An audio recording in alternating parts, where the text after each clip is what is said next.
Mis apreciados amigos, gente linda y querida, un abrazo grande para ustedes, para su servidor Gabriel Moreno. Siempre alegría y gratitud a Dios, juntos compartir lo lindo que es acercarnos a Dios a través de su palabra. Bienvenidos a Lección de Esperanza. Hoy, lección número 13, titulada Elijan hoy. Muy similar a lo que Moisés hizo, Josué concluye su libro con un discurso en el que insta al pueblo de Israel a tomar una posición. En la primera parte de este discurso, Josué presenta las palabras de Dios a su pueblo. Luego relata lo que el Señor ha hecho por Israel. La segunda parte del discurso inicia con la palabra ahora, que introduce la última apelación para que el pueblo responda a todo lo que Dios ha dicho y hecho. Luego continúa una ceremonia de renovación de pacto en la cual se colocan dos testigos y el diálogo entre Josué y el pueblo muestra una tensión entre dos trayectorias, una hacia la obediencia, estabilidad, unidad y la otra hacia la deslealtad, incertidumbre y tal vez desintegración. Josué entiende que su vida está por terminar y no hay un sucesor visible para él. Esta renovación del pacto busca recordar a Israel que Dios es su único rey y que si manifiestan ellos ser fieles, gozarán de su protección. Ellos no necesitaban un rey humano, en lugar de eso deberían buscar y tener presente siempre. Lo mismo pasa para nosotros, que nuestro único rey debe ser el Señor. Uno de los temas de esta semana era Estuve allí. Josué capítulo 24, versículo 1 dice: Josué reunió en Siquem a todas las tribus de Israel, llamó a los ancianos de Israel, a sus príncipes, jueces y oficiales, y se presentaron ante Dios. Siquem era el lugar donde Abraham había construido un altar cuando llegó a la tierra prometida y donde Dios le prometió por primera vez que ella le pertenecería. Ahora, una vez cumplida la promesa hecha a Abraham, Israel renovó el pacto con Dios en el mismo lugar donde se había hecho al principio. Qué lindo detalle de la Biblia, ¿verdad? Josué hace un llamado en el que recuerda las palabras de Jacob: quiten ahora los otros dioses que están entre ustedes. El sitio donde ocurrió el evento era el mismo donde se hacía un llamado a demostrar una lealtad total al Señor y a rechazar todos los demás dioses.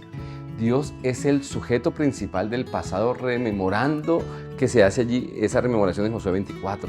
Allí donde dice: yo tomé, yo di, yo envié, yo herí, yo hice, yo te saqué, yo te libré. Así se menciona. Aquí vemos con claridad que Israel no es el protagonista de la narración, sino su objeto. Dios es quien creó a Israel. Si Dios no hubiera intervenido en la vida de Abraham, ellos habrían servido a los mismos ídolos y la existencia de Israel como nación no tenía ningún mérito, ninguno de los antepasados. Todo esto era una obra de la gracia de Dios. El hecho de que los israelitas estuvieran establecidos en la tierra no era motivo de jactancia, sino la razón misma por la que deberían servir a Dios. El discurso del Señor alterna 5 veces los pronombres ustedes y ellos, los padres o antepasados de ellos.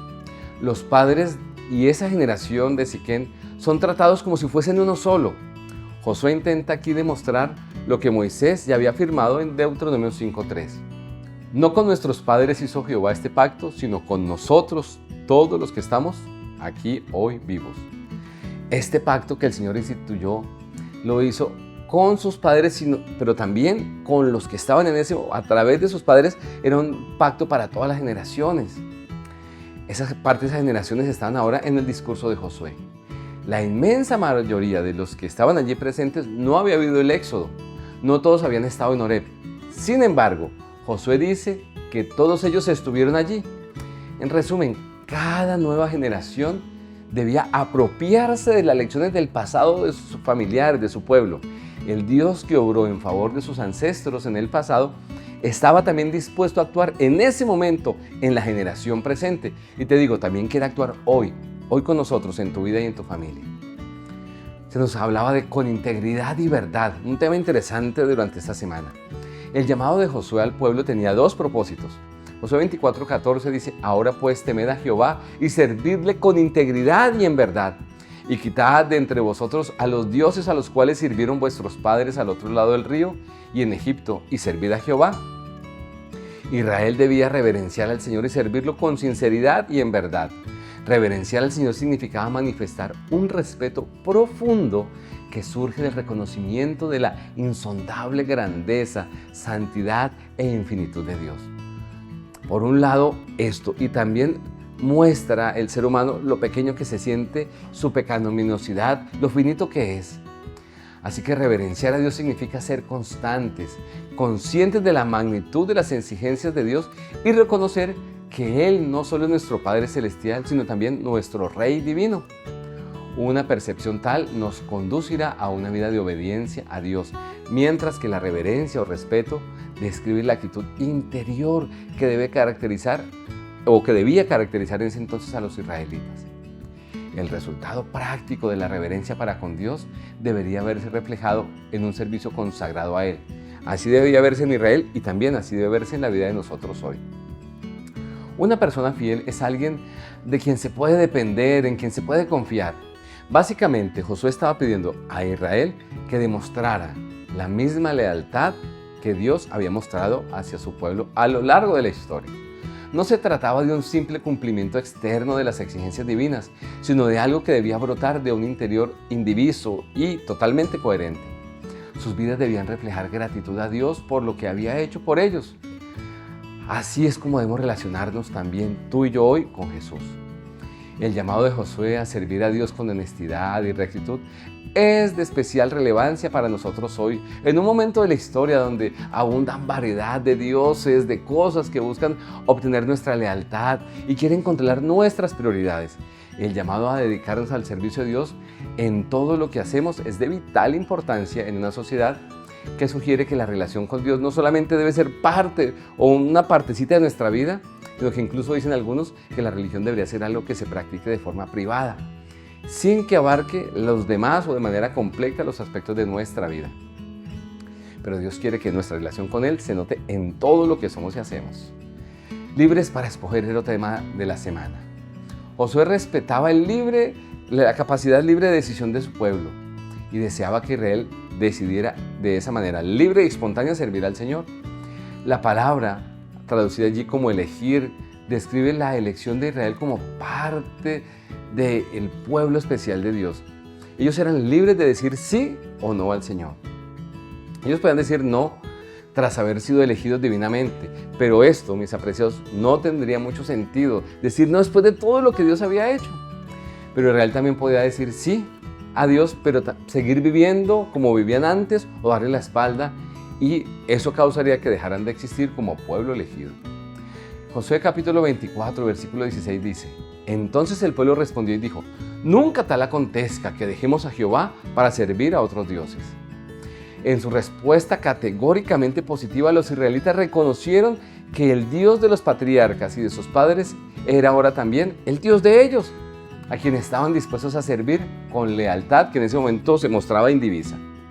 Después de una afirmación tan incuestionable acerca de su lealtad, esperaríamos todos palabras de afirmación y aliento de parte de Josué. Sin embargo, eso no fue así. El diálogo entre Josué y el pueblo dio un giro drástico, ya que pasó de hablar de la bondadosa providencia del Señor en el pasado a amenazar a los israelitas, o recordarles más bien la imagen de un Dios al que debía servirse con integridad.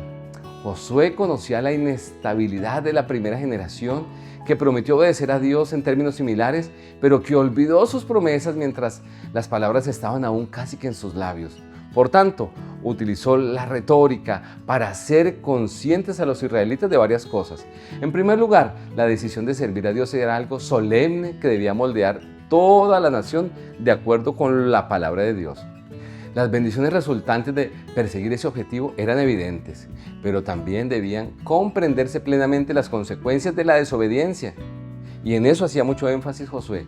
El perdón de los pecados no es un derecho que debamos o que Dios esté obligado a darnos a nosotros. Es un milagro de la gracia de Dios. En segundo lugar, la decisión de los israelitas de servir a Dios debía ser propia, no algo impuesto por un líder, ni siquiera por Josué.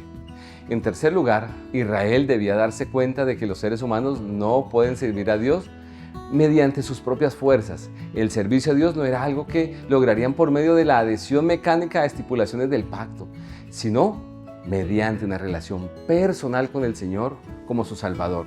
¿Y sabes que eso también aplica para ti y para mí hoy? Josué y su familia tomaron una decisión que es un ejemplo de lo que deberíamos decidir nosotros hoy.